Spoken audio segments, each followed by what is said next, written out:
A blizzard swallowed the outskirts of Juneau that night, and in the white silence, a Navy SEAL named Ethan Cole thought he was alone. But then, out of the storm, came a terrified woman, chased by two strangers with murder in their eyes. With his loyal German shepherd Shadow, Ethan fought to save her, and uncovered a secret powerful enough to destroy lives. What he didn't know was that God had sent Shadow not just as a protector, but as a messenger to guide him toward redemption.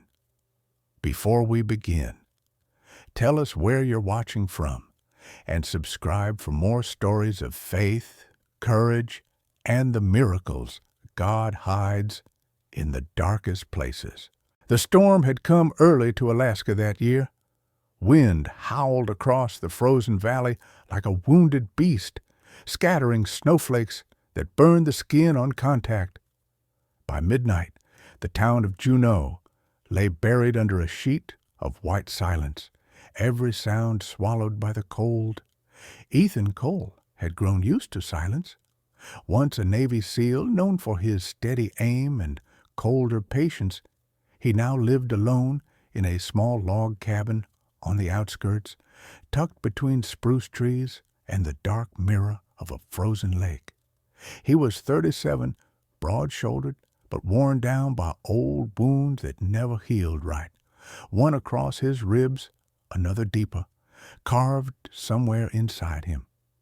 His face carried the story of it. Faint scars near his jaw, a streak of silver in his beard, and gray-green eyes that watched the world as if waiting for it to attack first. The townspeople saw him sometimes at the supply store, polite, quiet, but distant, like a man who'd forgotten how to return a smile. His only companion was Shadow, a 6-year-old German shepherd bred from military stock. The dog was massive, 90 pounds of muscle and discipline, but his eyes, deep amber and intelligent, held a strange gentleness. He'd lost half of one ear in combat, a permanent reminder of a mission gone wrong, yet he remained loyal, moving where Ethan moved, sleeping near the door every night like a sentinel guarding a fallen king. That night, as wind hammered the windows, Shadow stirred first, his head snapped up, ears twitching toward the tree line. Ethan looked up from the wood stove, where he'd been nursing a mug of coffee gone cold. "What is it, boy?" The dog didn't bark, just growled low, the kind of growl that vibrated through the floorboards. Ethan reached for the rifle resting by the hearth, his instincts kicking in before reason could. You don't unlearn the rhythm of war, not when you've lived it long enough to dream in gunfire. Outside, through the white curtain of snow, a faint shape moved, small, erratic, stumbling. For a moment, he thought it was an animal. Then came a cry, sharp and human, swallowed almost instantly by the wind. Ethan's pulse tightened. He slipped on his parka, pushed open the door, and stepped into the storm. The cold slapped him like memory, the kind of pain that makes you feel alive just to prove you still can. Shadow bounded beside him, paws breaking through the crusted snow. Down the hill he saw her, a woman running, or trying to, her boots slipping, arms flailing, breath ragged clouds of panic. "Hey!" he shouted. She looked up, startled, wide green eyes in a pale face framed by wet strands of auburn hair. Her coat was too thin for the weather, torn at one sleeve, and she clutched something under it like a secret. Two dark figures followed, shapes of men moving with predatory intent, one limping slightly but fast. Ethan's muscles reacted before thought did. He dropped to one knee, rifle up. But this wasn't a battlefield, not yet. He needed answers. "Shadow!" The dog leapt forward, circling wide through the trees. The woman reached him first, stumbling into his arms with a cry. Please, help me. They're coming." Her voice was hoarse from running and fear. Ethan steadied her, feeling how light she was, how cold. "Inside," he said, and guided her up toward the cabin. She hesitated halfway. "No, they'll see." "They'll see nothing," he cut her off, his tone sharp, command by reflex. She obeyed. They slipped inside, Shadow already growling low near the door. The men's voices came faintly from outside, muffled curses, the scrape of boots. Ethan turned off the lamp, let darkness swallow the room, and waited by the window. Through the swirl of snow he could see them, one tall, thin, with a hood pulled low, the other shorter, wearing a dark leather jacket, his breath steaming. "You sure she came this way?" one hissed. "Yeah, tracks lead up there." Ethan's pulse slowed, the strange calm before action he hadn't felt in years. He eased the door open silently and stepped into the white. Shadow followed, a blur of muscle. The two men didn't notice until it was too late. The first went down with a single strike, a shoulder grab, twist, and throw into the snow. The second swung something metal, a pipe maybe, but Ethan blocked it, drove his elbow into the man's gut, and pressed him face down, the rifle's stock at his throat. "Who sent you?" he growled. The man spat snow and blood. "None of your business, old man." Wrong answer. Ethan's knee pinned his shoulder. "You've got 5 seconds before I stop being polite." "Orders," the man gasped. "Just orders to bring her back alive." "Who gave them?" He didn't answer, just smirked, a flash of broken teeth. "You'll find out soon enough." Ethan's jaw tightened. He looked to the tree line. No more shadows, no backup. He tied their wrists with a rope from his sled, hauled them upright, and pushed them toward the road where the sheriff's truck lights were beginning to appear in the distance. Sheriff Mason Briggs, a stocky man with a gray mustache and a patience worn thin by years of small-town trouble, stepped out. "Evening, Cole. You still can't stay out of trouble, huh?" Ethan handed over the 2 prisoners. "Found them chasing a woman through the woods. You might want to ask who they work for." Briggs gave him a look, half respect, half weary concern. "You sure you're not seeing ghosts again?" "Not this time," Ethan said. "And I've got witnesses." Back inside, the woman sat near the fire, her hands trembling around a steaming cup of water. Up close, she was maybe 28, tall and slender, freckles faint beneath her pale skin. Her clothes were soaked, her knuckles scraped. There was a stubborn dignity in her eyes, even beneath the fear. "What's your name?" Ethan asked. "Lily," she whispered. "Lily Hart." "You from Juneau?" She shook her head. "No, Seattle. I was supposed to meet someone here." Her gaze dropped to the floor. "But they found me first." Shadow rested his head on her knee, sensing what words couldn't reach. She flinched at first, then hesitantly stroked his fur. "He's gentle," she murmured. Ethan poured more coffee. "He's loyal. It's not the same thing." When Sheriff Briggs returned 2 hours later, his news was like cold iron. "They posted bail. Some lawyer from Anchorage came down, papers already signed. You better watch yourself, Cole. Whatever this is, it's big." Ethan stared at the flames, jaw tight. He'd seen this pattern before. People with money erasing men with guns. Lily's eyes widened. "They'll come back," she said quietly. "Yeah," he replied, "they will." She stood, shaking. "Then I should go. I can't stay here. You'll freeze out there. I can't go to the hospital. They'll find me." Ethan studied her. The fear, the exhaustion, the thin thread of resolve barely holding her upright.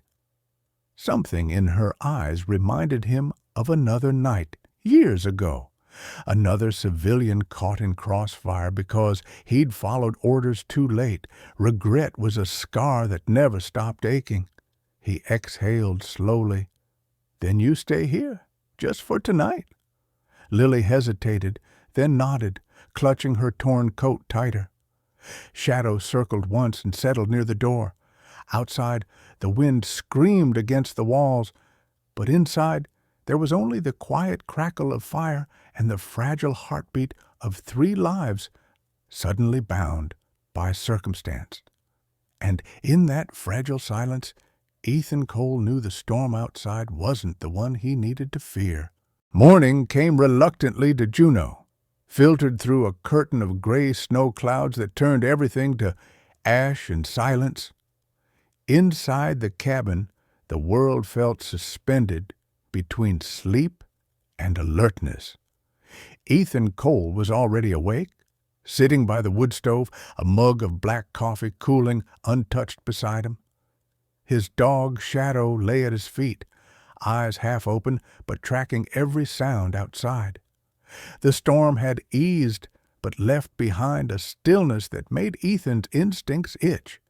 Too calm, too quiet, the kind of morning soldiers mistrust. Across the small room, Lily Hart slept on the old leather couch, wrapped in a wool blanket that swallowed her frame. In the pale light, she looked even younger, her freckles faint against her skin. Her hands were curled near her face, still bruised from the night before. Ethan had seen that expression too many times. Exhaustion layered over fear, like frost over glass. When she stirred, Shadow rose first, tail thumping once against the floor before padding over to rest his chin near her hand. "Morning," Ethan said softly. Lily blinked awake, disoriented for a moment. "I thought it was a dream," she murmured. He shook his head. "You're still here. The storm's done, but you're not walking out into that cold until you eat." He handed her a steaming bowl of oatmeal and a cup of coffee. She hesitated before taking them, her eyes darting to the door. "They won't be back right away," he said. "Sheriff took them in. Let's hope the law sticks for once." But deep down, he didn't believe it. He'd seen the look in one of those men's eyes, a smug confidence that didn't come from courage, but from connections. They finished breakfast in uneasy silence.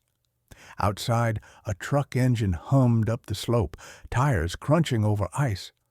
Shadow lifted his head, ears pricking. Ethan moved to the window and saw the familiar brown pickup of Sheriff Mason Briggs. When the door opened, a second figure stepped out. Not a deputy. The newcomer was a woman in her mid-40s, tall, with sharp cheekbones and dark hair tied in a no-nonsense bun beneath a gray beanie. Her parka bore the crest of the Alaska State Bureau of Investigation. She moved with quiet authority, her posture upright, eyes scanning everything before she even knocked. "Agent Sarah Kincaid," Briggs introduced when they entered. "State Bureau. Heard about last night." Sarah nodded once at Ethan, assessing him. "Mr. Cole, former Navy, correct?" Ethan's tone was flat. "Retired, forced to, technically." Her expression didn't change. "You did the right thing turning them in. Unfortunately, they were released early this morning. Claimed self-defense." "Self-defense?" Lily's voice cracked. "They were hunting me." Sarah's gaze softened, but only slightly. Their lawyer had documentation, surveillance footage mysteriously missing. "We're working on it." She turned back to Ethan. "Do you have any idea why they wanted her?" Ethan glanced at Lily. "She said she was supposed to meet someone here." Lily swallowed. "A friend of my father's. He said he could help me. But when I landed, I got a message to leave the hotel. 2 men were already waiting." Sarah frowned. "Your father's name?" "Thomas Hart." Lily said quietly. He worked in shipping logistics out of Seattle. Sarah's pen stopped mid-note. Hart. I remember that case. Died in a car fire last spring.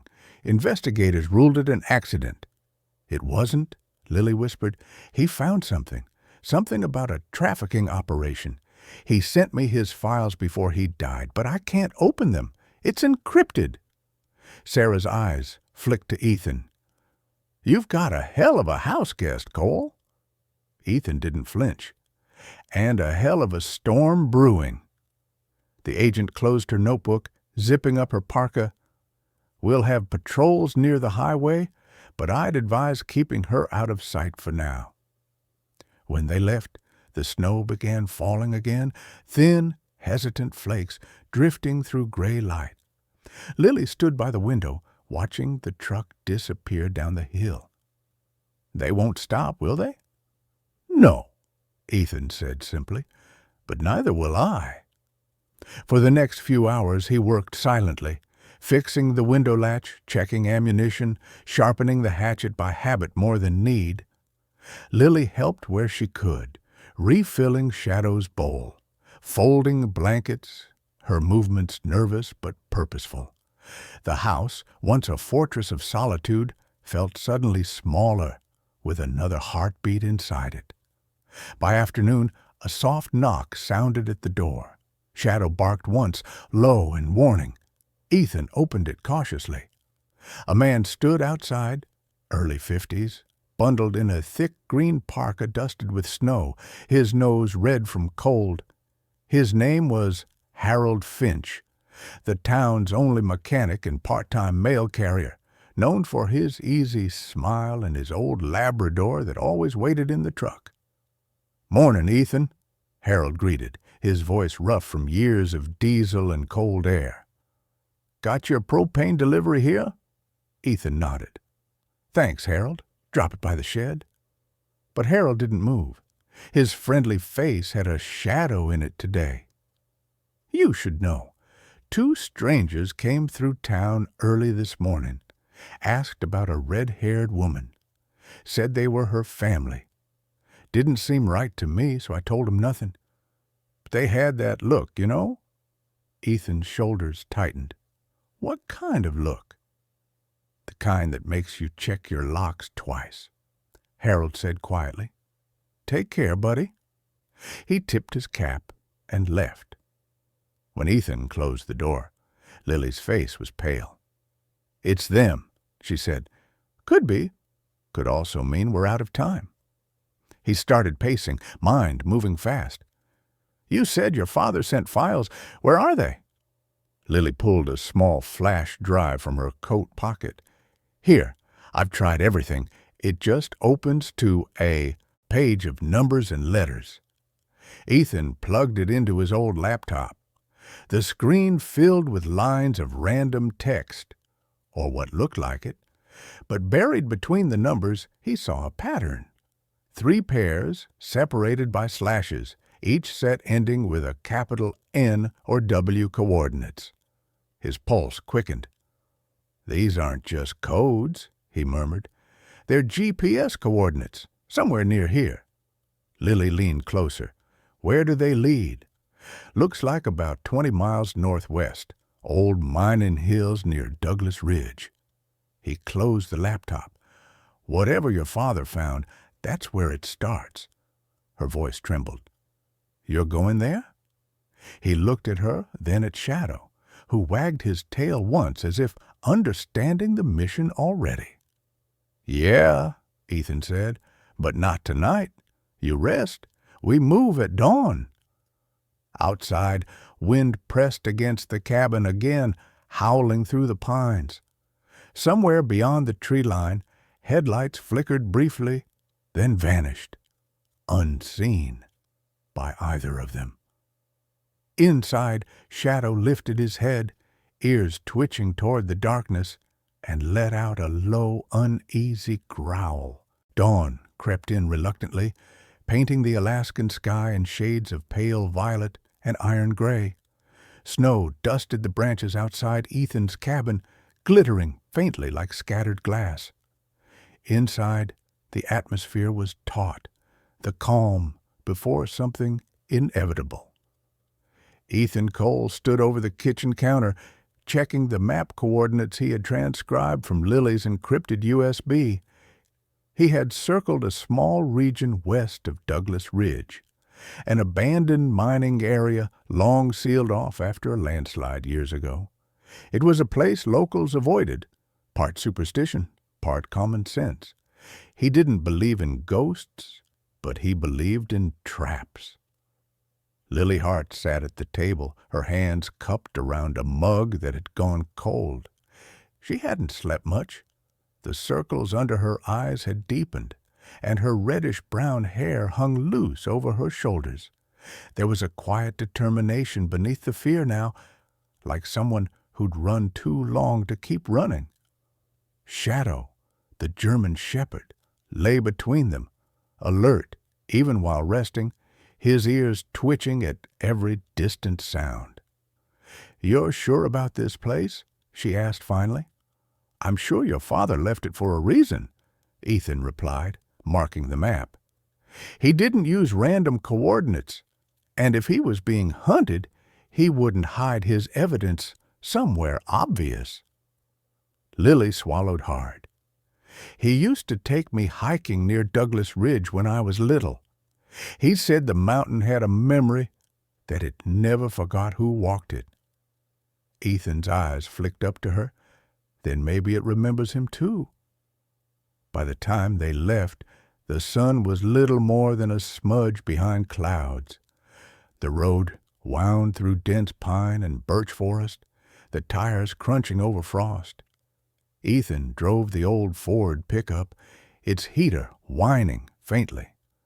Lily sat in silence beside him, staring out at the wilderness. The truck bed carried survival gear, rope, flashlights, and a military-grade first aid kit, the kind Ethan never traveled without. Shadow sat in the back seat, occasionally leaning forward to rest his muzzle on Lily's shoulder. Halfway up the ridge, a sign appeared. "Danger, closed mining site. No entry. Riddled with bullet holes." Ethan slowed. "Looks like the welcome mat's still out." "Do you think someone's already been here?" Lily asked. "Someone's always been here before you," Ethan said. "Question is, did they leave?" They parked at the tree line, the rest of the path buried under ice. The air was sharp and thin. As they hiked, Shadow ranged ahead, sniffing the air, tail stiff. The snow muffled everything, so when a faint click sounded beneath Ethan's boot, it cut the silence like a gunshot. He froze instantly. "Don't move," he hissed. Lily's breath caught. "What is it?" "Pressure trigger." His voice was calm, practiced, the same tone he'd used on missions where one wrong step meant death. Slowly, he shifted his weight back, lifting his boot off the small metal plate buried under the snow. A rusted tripwire snapped harmlessly, releasing the pin of an old bear trap, a crude but lethal mechanism. Ethan exhaled through his nose. Someone's been here recently enough to care. They continued more carefully. After another hour of climbing, they reached a plateau where the wind howled through the broken beams of a collapsed structure, the remnants of the Kettle Ridge mining station.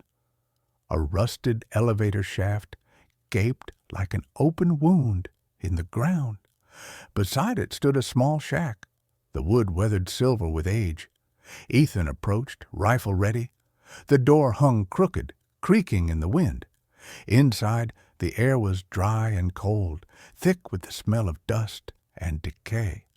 Old tools lay scattered across a table.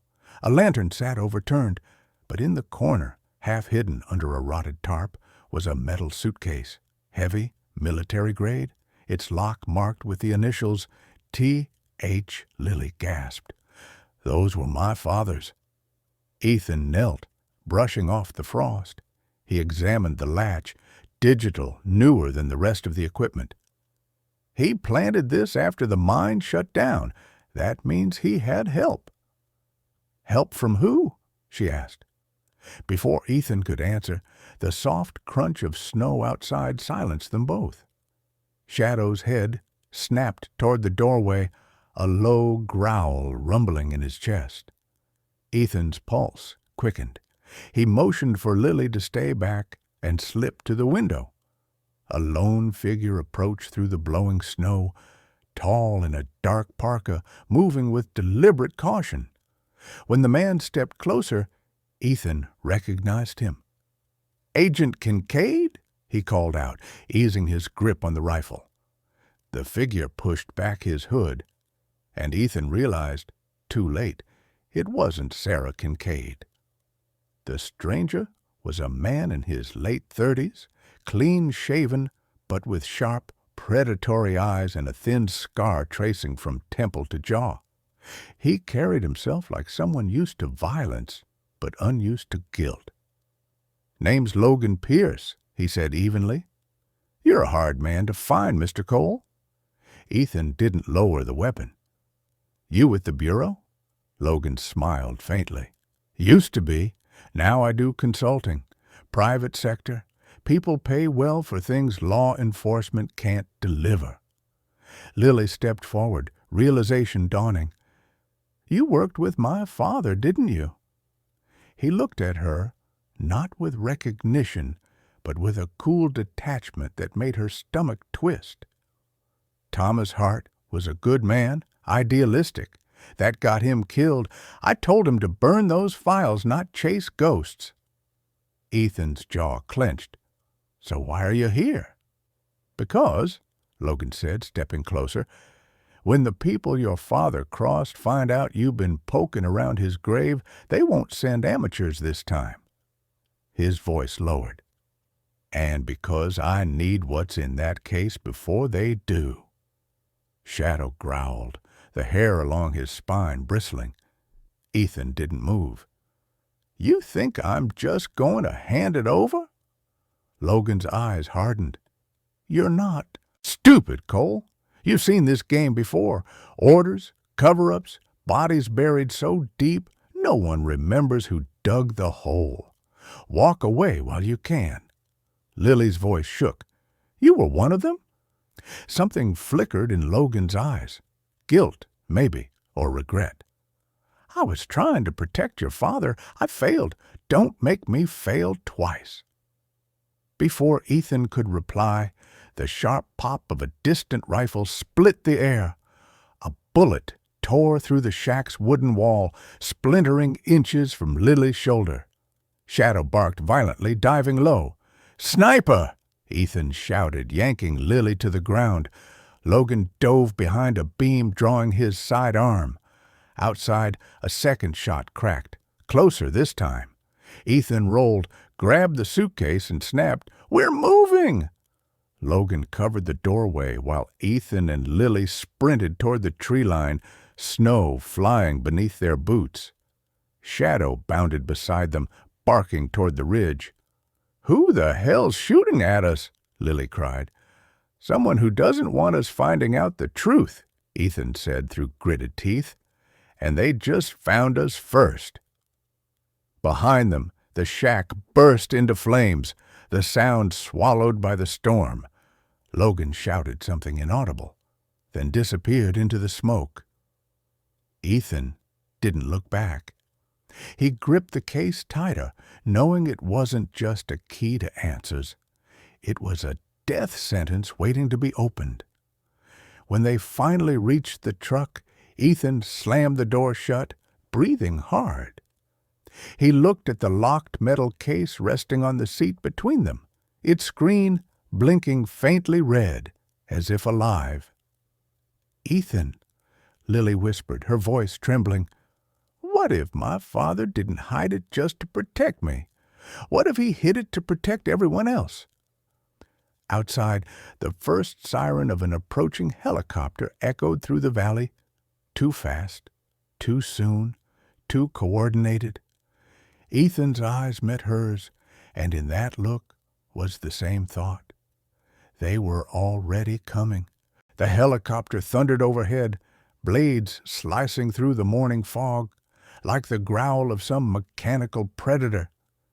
Ethan Cole drove hard, the old Ford fishtailing across the frozen road as shards of ice flared behind the tires. Lily clutched the locked metal case on her lap, knuckles white. Shadow crouched in the back seat, low and tense, eyes flicking toward the window as the rhythmic sound above followed them like a heartbeat. Ethan didn't speak. His focus was absolute, jaw locked, eyes narrowed, every motion mechanical and precise, like muscle memory from another life. He cut through the forest road and finally swerved under the canopy of fir trees where the chopper's line of sight was broken. When the noise faded, he exhaled, hands gripping the wheel until his knuckles whitened. They parked by a frozen creek, the truck hidden under drooping branches. The smell of pine mixed with the metallic tang of cold air. "We can't go back to the cabin," Ethan said flatly. "They'll be watching every route." Lily looked up, her breath trembling in the air. "Then where do we go?" Ethan pointed across the white expanse toward a cluster of dark shapes on the horizon. "There's an abandoned ranger's house up there. Old supply station from when this land was federal. No one's used it in years." By noon, they reached it. The house stood like a scar in the snow, 2 stories of gray timber, its roof sagging beneath years of neglect. The porch groaned under their boots. Inside, the air smelled of dust and old wood. A few broken lanterns lay scattered, along with rusted tins and torn maps curling on the walls. Ethan's instincts flared again. Too much silence. "Stay here," he murmured. He swept the rooms with a flashlight, rifle ready. Shadow padded ahead, sniffing corners. Upstairs, one of the windows had a clean hole through the frost. Someone had been there recently. When he returned, Lily was crouched near the fireplace, brushing away ash to reveal faint markings carved into the stone. "Ethan, look!" The letters were rough, half-burned but visible. TH. D307 Audio. Ethan's pulse tightened. TH. Thomas Hart. These are coordinates, and maybe a file code. Lily's voice broke. He was here. Before Ethan could respond, the creak of snow outside cut through the silence. Shadow's ears snapped up. Ethan signaled for Lily to stay down, moving to the window. Through the faint glare of snow light, a figure approached the clearing, not one of the soldiers. It was Sarah Kincaid, the bureau agent. She moved cautiously, scanning the horizon with her sidearm drawn. Ethan opened the door just enough for her to see him. "You picked a hell of a time to take a hike," he muttered. Sarah lowered her weapon slightly. "You disappeared off every channel. I had to track the truck's tag through Anchorage Patrol. What the hell happened?" "Your bureau's been compromised," Ethan said. Those men from last night weren't amateurs. They had inside intel. Sarah's expression hardened. The lines around her eyes deepened, revealing exhaustion beneath her professionalism. She was the kind of woman who lived on black coffee and unsent apologies. "You're saying someone in my division leaked your location?" "I'm saying someone's cleaning house," Ethan replied, glancing at Lily. "Her father's files point to something massive." Sarah entered, holstering her gun. "Let's see the case." She knelt beside the table where Lily had set it down. The red light on the digital lock pulsed faintly. "It's fingerprint locked," Sarah murmured. "Military encryption. We'll need Hart's biometric ID." Lily shook her head. "He's dead." "Maybe not to the system," Sarah countered. "Did he leave anything personal? Rings, papers, a watch?" Lily's face lit with sudden memory. His old journal. It's still in my bag." She pulled out a weathered notebook, the leather cracked, the pages lined with dense handwriting. Inside the back cover, a small metal plate was taped, a fingerprint sensor chip. Ethan handed it to Sarah, who carefully attached it to the case reader. The lock blinked green, hissed softly, then clicked open.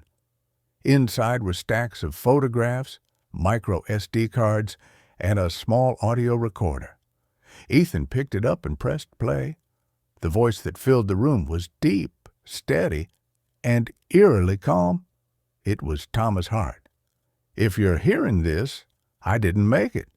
The files contain names, shipment records, and locations tied to a network moving people through Alaska's ports. They used my company as a front. Someone high up, someone in federal law enforcement, is protecting them. You can't trust the Bureau. Find Agent L. Pierce. He knows the rest." Lily's breath hitched. "Logan." Sarah frowned. "Pierce is dead. His file was closed 3 years ago." Ethan's eyes darkened. Not anymore. Before they could process it, Shadow barked, a sharp, frantic sound. Then the first shot shattered the front window, exploding glass across the room. Ethan dropped the recorder and tackled Lily to the ground. "Down!" he roared. Sarah flipped the table for cover, returning fire toward the tree line. The echo of automatic rifles filled the clearing. Ethan crawled toward the wall, eyes scanning for movement between trees. He saw them, 3 figures in tactical gear, moving with formation discipline. "Not mercs," he muttered. "They're trained." Shadow lunged at the open doorway, snarling. Another bullet cracked past him, splintering wood inches from the dog's muzzle. "We have to move," Sarah shouted. "They're circling." Ethan nodded. "Back exit, through the basement." He grabbed the case, shoved it into Lily's arms, and pushed open the trapdoor hidden under a rug. They scrambled down into the dark crawl space, dust falling in sheets as gunfire thundered above. Shadow followed, tail brushing the floorboards. Ethan led them through a narrow passage until they emerged into the forest, lungs burning from the cold. Behind them, the cabin went up in flames, black smoke curling into the gray sky. Sarah glanced back, panting. "They'll follow the trail." "Let them," Ethan said. "We've got what they want." Lily looked down at the metal case clutched against her chest. "There's more on those cards, more people like my father. They'll never stop." Ethan's voice was steady, but grim. "Then we stop them first." From the ridge above, the faint silhouette of a helicopter appeared again, smaller this time, black and unmarked, hovering like an omen. Sarah's radio crackled, spitting static, before a distorted male voice whispered through, "You're too late, Agent Kincaid. We already have him." Sarah froze. "Have who?" she whispered. The line went dead. Ethan looked at her, understanding dawning in the space between breaths. "They've taken Logan Pierce." The 3 stood in the snow, the burning cabin casting faint orange light behind them, while the helicopter's shadow stretched long and dark across the ridge, pointing toward something much deeper than any of them were ready to face. The storm had returned by nightfall. Snow swirled through the dark like restless ghosts, erasing the tracks that led from the burning cabin. Ethan Cole stood with his back against a pine tree, scanning the frozen valley below through binoculars. The wind howled through his hood, biting into his skin, but his focus didn't waver. Down there, beyond the curtain of snow, he could see faint lights. 2 SUVs idling near a frozen river. A black helicopter rested beside them. Whoever had taken Logan Pierce wasn't hiding anymore. Behind him, Lily Hart crouched by a small campfire, huddled under a blanket. Her cheeks were flushed pink from cold, her green eyes dulled by exhaustion, yet still burning with the stubborn determination that had kept her alive this far. Across from her sat Agent Sarah Kincaid, cleaning her sidearm with quiet precision. The woman looked even more severe in the firelight. Angular face, dark hair streaked with gray, her jaw set with the calm of someone used to watching things fall apart and refusing to break. "They've got him at the ice station," Ethan said finally, lowering the binoculars. "Old cargo hub by the river. They must be using it as a transfer site." Sarah nodded grimly. "That's federal land. It used to process Arctic imports. Tons of blind spots, underground storage tunnels, no oversight." She met his gaze. "If they're moving people through there, it's not just local, it's international." Lily's voice trembled. "We have to go after him. Logan knows what's in the files, if they make him talk." Ethan interrupted softly. "They won't ask twice." He crouched, drawing rough lines in the snow with a stick. "There's one access road here, one at the North Ridge. The tunnels probably run under the old hangars. We'll go in quiet, get Pierce out, then burn everything behind us." Sarah studied the crude map. "That's suicide." Ethan glanced up. "That's the job." The night stretched long. When they finally moved, the temperature had dropped to 15 below. The wind carried the smell of metal and oil from the facility ahead. Shadow trotted beside Ethan, nose low, breath puffing in small clouds. The German shepherd's fur was dusted with frost, but his movements were sharp, deliberate, trained readiness in every step. They approached through the drainage ditch that lined the perimeter fence.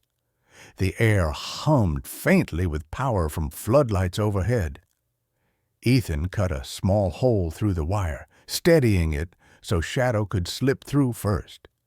Sarah followed, her breath fogging the night, while Lily stayed close behind, clutching the case like it was the last piece of her father she had left. Inside the compound, the snow muffled their footsteps. 2 guards patrolled near a loading bay. Ethan signaled, one-hand gesture, fluid and silent. Sarah crept right, drawing her suppressed pistol. 2 quiet pops later, both guards crumpled to the snow, the sound swallowed by the wind. Lily flinched, but said nothing. They slipped inside through a half-open service door. The corridor was dimly lit, walls lined with pipes dripping condensation. Somewhere below, machinery rumbled. A generator, maybe, or something worse. Ethan led them down the narrow hall until a voice echoed from a side room. "You can't do this, Pierce." Lily froze. It was Logan. Ethan eased closer, peering through the window. Logan sat bound to a metal chair, his face bruised and bleeding. Across from him stood a man in a black tactical coat, silver hair cropped short, movements crisp with military discipline. He looked mid-50s, tall, lean, with eyes the color of iron and a scar running across his left eyebrow. Ethan recognized that stance instantly, the stance of command. The man's voice was cold, deliberate. "You had your chance to stay buried, Logan. Instead, you came back to chase ghosts. Thomas Hart died because of his conscience. Don't make the same mistake." "I made plenty of mistakes," Logan rasped. "Working for you was one of them." The older man tilted his head, studying him with something almost like pity. "You always thought you could save people. That's your weakness." Sarah whispered, "That's Director Grant Mercer." Ethan turned. "You know him?" She nodded grimly. "He's Bureau Internal Affairs, or was. Disappeared 6 months ago. We thought he'd gone off-grid. Guess he built his own empire instead." Mercer continued inside, calm as winter. Your father's files exposed the routes we used to move assets. Do you really think any of this stops with you? It's systemic. Global. He crouched in front of Logan. You can't stop it, but you can survive it if you tell me where the girl is. Lily's breath caught, tears glinting at the corner of her eyes. Ethan's expression hardened. We end this now, he whispered. Sarah nodded once. You take left. I'll cover. They breached the room in a single, violent motion, Ethan firing first, 2 precise bursts that shattered the lights. Darkness consumed the space. Shouts erupted. Shadow lunged forward, teeth flashing. Mercer's men returned fire, bullets sparking against the metal walls. Ethan dove behind a crate, returning controlled bursts. Lily dropped low, clutching the case, whispering a prayer she didn't know she remembered. In the chaos, Mercer retreated toward the far exit, dragging Logan by the arm as a shield. Stop! Ethan shouted. Mercer didn't hesitate. He fired a single shot toward the light switch panel. Sparks exploded, plunging everything into pitch black. Ethan! Sarah called. But her voice was drowned by the rising hum below, the floor vibrating underfoot. The generator's pitch climbed higher until a hidden door behind the wall hissed open, revealing a metal elevator. Mercer shoved Logan inside and hit the controls. The doors slid shut with a heavy clang. By the time Ethan reached it, all that remained was the sound of gears grinding into silence. He slammed his fist against the steel. He's taking him underground. Sarah joined him, panting. There's no elevator shaft in the blueprints. Whatever's down there isn't on record. Lily stepped forward, wiping tears with the back of her sleeve. My father mentioned something about an ice vault, a cold storage site beneath the ridge. Maybe that's where they keep the evidence. Ethan turned toward her, eyes narrowing. Then that's where we're going. She hesitated. But we don't know what's down there. He checked his rifle. Doesn't matter. He looked at Shadow, whose fur bristled, ears pointed toward the elevator. He knows. Sarah retrieved a flashlight, its beam catching frost creeping along the elevator doors. That whole level could be sealed in ice. If Mercer's hiding something there, it's been buried for years.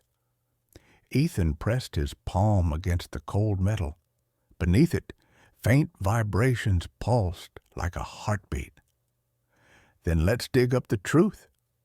They stood together in the dim corridor, surrounded by the smell of gunpowder and oil. Above them, the blizzard howled. Below, the earth hummed with something alive, machines, secrets, ghosts. As Ethan pried open the maintenance panel, a red light flickered above the door. A voice crackled over the facility's intercom, distorted and calm. You're late, Cole. I was expecting you. It was Mercer's voice, steady, confident, echoing through the halls like a curse. And somewhere beneath their feet, a deep, mechanical rumble began to rise, as if the ice itself were waking up. The elevator groaned as it descended into the earth, each clank echoing like a heartbeat through the steel shaft. The air grew colder, heavier, thick with the taste of iron and oil. Ethan Cole gripped his rifle, the dim red emergency light washing over his face, sharpening the lines of exhaustion carved into it. Beside him stood Agent Sarah Kincaid, her expression as unreadable as the shadows around them, while Lily Hart held the metal case tight against her chest, its faint, blinking light reflecting in her green eyes like a distant star. Shadow pressed close to Ethan's leg, hackles raised, a low growl rumbling in his throat. When the door slid open, a wave of frozen air hit them. Before them stretched a vast underground facility, a cathedral of ice and steel. Frost-coated pipes ran along the ceiling, dripping onto the concrete floor. Rows of sealed storage chambers lined the walls, each marked with serial numbers and faded government insignias. "Welcome to the vault," Sarah whispered. From somewhere deeper, the echo of a generator pulsed. Ethan led the way, his boots crunching over shards of ice. "Keep your lights low," he murmured. "Mercer's here, and he knows we're coming." They moved through a corridor lit by flickering bulbs. On one wall, frozen in layers of frost, were photographs pinned beneath glass, grainy surveillance shots of ports, warehouses, faces. Ethan leaned closer. "These are trafficking routes, names, IDs, all linked to federal contracts." Lily's breath fogged the air. "My father found all this." Sarah's voice trembled with anger barely held in check. "And they buried it down here." They turned a corner and froze. In the center of the chamber, Logan Pierce was strapped to a steel chair, surrounded by 3 armed men. His face was bloodied but defiant. Standing behind him, calm as ever, was Director Grant Mercer. In the blue-white light, he looked almost ghostly.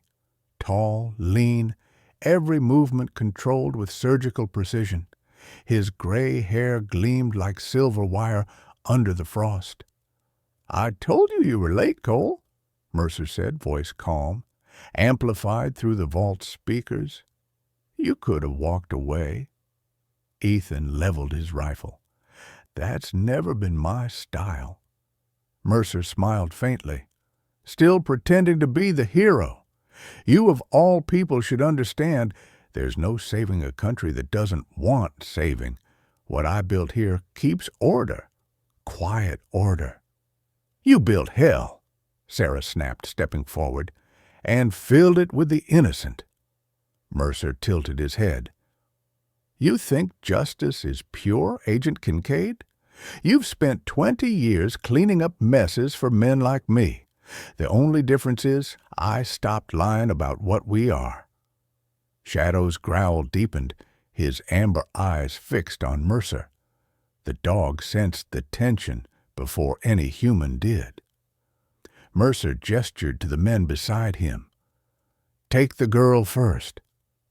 Ethan fired before the words finished, leaving Mercer's lips. The first guard went down instantly, the second ducked behind a crate. Sarah covered him, bullets snapping through the frozen air. The vault erupted into chaos, muzzle flashes like lightning in a storm. Lily dropped behind a pillar, shielding the case with her body. Shadow lunged, teeth sinking into the arm of one attacker. The man screamed, the echo bouncing off the ice walls.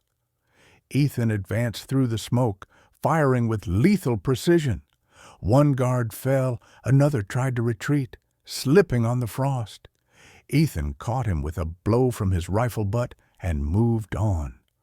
Mercer disappeared deeper into the vault, dragging Logan with him.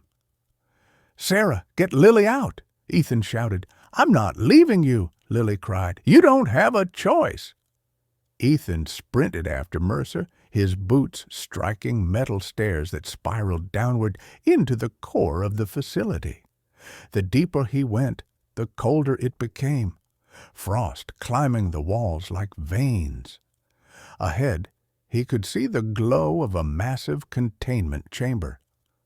Mercer stood before a computer terminal. Logan slumped beside him, half-conscious. "You're too late," Mercer said, typing rapidly. "This entire place is wired to erase itself. Evidence, data, everything. When it's gone, so is your proof." Ethan raised his rifle. "Then you're going with it." Mercer turned, gun in hand. "I don't need to win, Cole. I just need to outlast the truth." He fired. The bullet grazed Ethan's shoulder, spinning him sideways. Pain flared white-hot, but he steadied his aim and returned fire. The shot hit Mercer squarely in the chest. The director staggered, looking down at the spreading crimson on his coat, disbelief flickering across his usually impassive face. "You don't understand," he gasped, falling to his knees. "If you expose this, it won't end it. It'll only change who profits." He collapsed, the echo of his fall lost in the mechanical hum rising around them. Alarms began to blare, a low, rhythmic pulse. On the screen, the word "Purge" flashed in red. "Ethan!" Sarah's voice shouted through the radio. "The system's triggering a meltdown. You have less than 3 minutes." He turned to Logan, cutting his restraints. The man groaned, eyes half open. He set it to blow," Logan rasped. "You have to get the files out." Ethan grabbed the drive from the console, the last intact copy of Hart's data, and slung Logan's arm over his shoulder. They stumbled back up the stairs. Shadow appeared out of the darkness, blood on his fur but still alive, barking sharply as if urging them to move faster. Flames licked the lower corridors now as power conduits burst.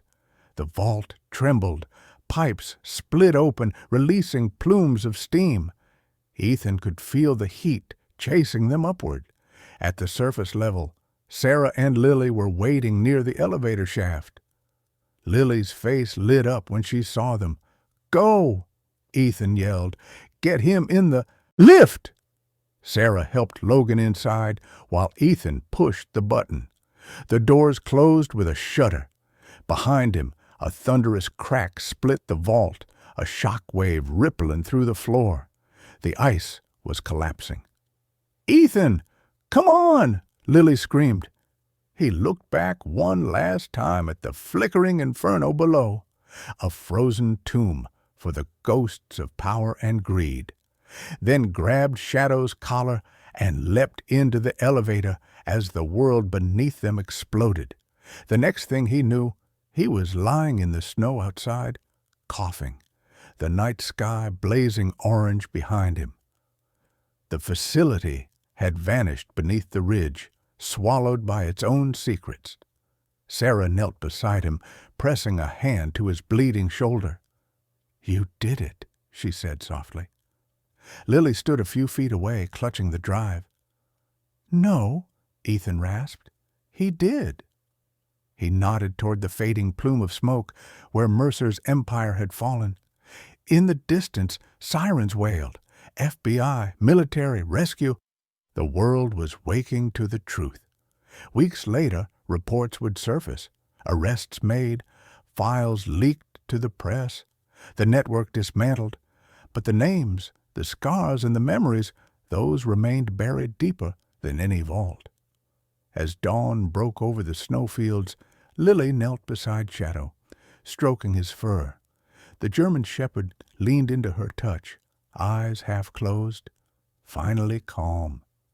Ethan watched the horizon, a pale gold bleeding through the gray, and allowed himself the smallest smile. Somewhere beneath the ice, justice had finally thawed. Sometimes the greatest miracles don't roar with thunder or blaze across the sky. They whisper beneath the storms of our lives. Ethan, Lily, Sarah, and even Shadow found theirs not in victory, but in faith, the quiet belief that even when the world freezes around us, love and courage can thaw what evil has buried. Grant Mercer's empire collapsed, but the miracle wasn't in the explosion or the headlines that followed.